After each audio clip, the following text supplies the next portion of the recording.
కొంచెం వాటర్ సరిపోతుంది.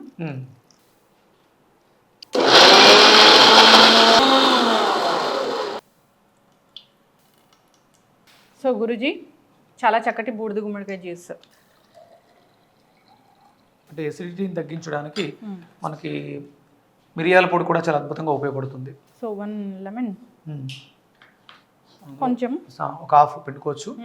చాలా మందికి అపోహ, ఎసిడిటీ ఉన్నవాళ్ళు పులుపు తినకూడదు, నిమ్మకాయ వాడకూడదు అని చెప్తూ ఉంటారు. అవన్నీ అపోహలు మాత్రమే.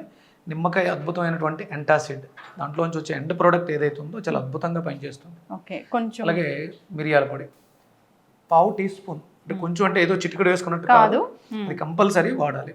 అలాగే చాలా మందికి ఉన్నటువంటి అపోహ, బీపీ ఉన్నవాళ్ళు ఉప్పు వాడకూడదు, ఉప్పు వాడితే బీపీ పెరిగిపోద్ది. ఉప్పు అనేది రుచి పదార్థం కాదు. అలాగే దీంట్లో అద్భుతమైనటువంటి ప్రాపర్టీస్, యాంటీ బ్యాక్టీరియల్ ప్రాపర్టీస్ అద్భుతంగా